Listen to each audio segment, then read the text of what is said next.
जय श्री कृष्ण। ब्रह्मांड भर में भगवान की ऐसी करोड़ों आचार्य मूर्तियां हैं। इन समस्त आचरण मूर्तियों का सारांश चैतन्य चरितमृत में इस प्रकार दिया हुआ है। सर्वत्र प्रकाशम तार भक्ते सुख दिते जगतेर अधर्मश नाशी धर्म स्थापिते। भगवान ने अपने को ब्रह्मांड भर में इस तरह फैला रखा है जिससे भक्तों को आनंद मिले, सामान्य जनों को अपने पापों से निवारण करने की सुविधा प्राप्त हो तथा संसार में धर्म की स्थापना की जा सके। जय श्री कृष्ण। जय श्री कृष्ण। विदुर द्वारा पूछे गए प्रश्न। वे अंत प्रतीकों से विभूषित होकर बिना किसी अपवाद के तीर्थों में विचरित थे।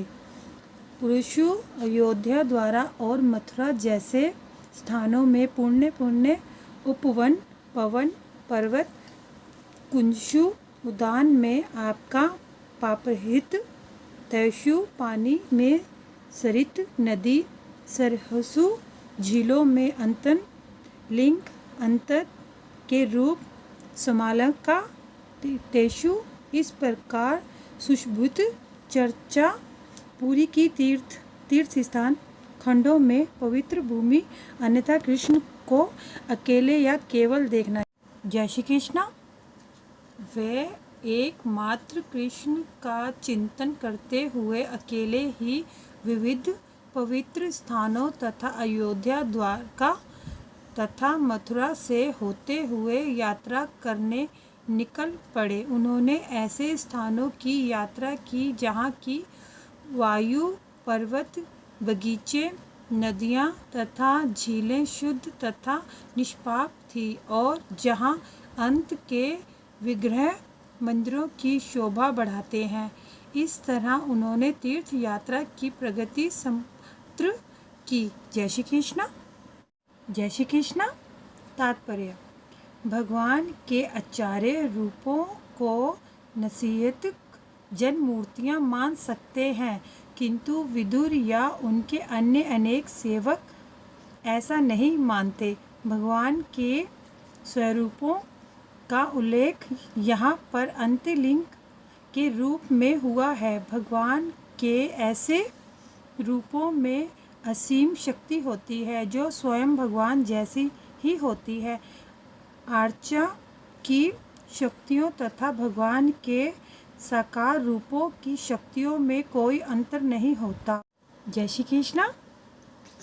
यहाँ पर पत्र पेटी पोस्ट बॉक्स तथा डाकघर पोस्ट ऑफिस का उदाहरण लागू होता है। शहर भर में लगी छोटी छोटी पत्र पेटियों में सार्वजनिक डाक व्यवस्थाएं के सामने ही शक्ति होती है। डाकघर का कार्य पत्रों का एक स्थान से दूसरे स्थान तक पहुंचाना है। यदि कोई व्यक्ति सार्वजनिक डाकघर द्वारा मान्य पत्र पेटियों में पत्र डालता है, जय श्री कृष्ण, तो पत्र ले जाने का कार्य निश्चित रूप से संपन्न होता है। इसी तरह आचार्य मूर्ति भगवान के साक्षात उपस्थित होने जैसी असीम शक्ति प्रदान कर सकती है। इसलिए विदुर को विविध अर्चना रूप में कृष्ण के अतिरिक्त कुछ भी नहीं दिखा और अंततः वे एकमात्र कृष्ण का साक्षात्कार कर सके, अन्य किसी का नहीं। जय श्री कृष्ण। जय श्री कृष्ण। वह गायों के चारों ओर घूमता था, एकांत स्थान पर रहता था, हमेशा नीचे तैरता रहता था और अपना बिस्तर धोता था। बिना ध्यान दिए उसने खुद को एक दुल्हन के रूप में प्रस्तुत किया और भगवान के सर्वोच्च व्यक्तित्व को प्रसन्न करने के लिए व्रत का पालन किया। जय श्री कृष्ण। जय श्री कृष्ण। गम पृथ्वी पर पर्यटन यात्रा मध्ये शुद्ध विविध वृत्त जीने के लिए स्वतंत्र पेशा हमेशा हमेशा आप्लुत पवित्र नीचे विस्तर से परे पृथ्वी झूठ बोलना अवधूत बाल नाखून आदि बिना संवारे या काटे अलसित बिना किसी की नज़र में आए स्वयं अकेला अवधूत वेश साधु की तरह कपड़े पहने हुए प्रतिज्ञा चेहरे निपुण हरि तोषणी भगवान को प्रसन्न करने वाला। जय श्री कृष्ण। जय श्री कृष्ण। इस तरह पृथ्वी का भ्रमण करते हुए उन्होंने भगवान हरि को प्रसन्न करने के लिए कृतकार्य किए।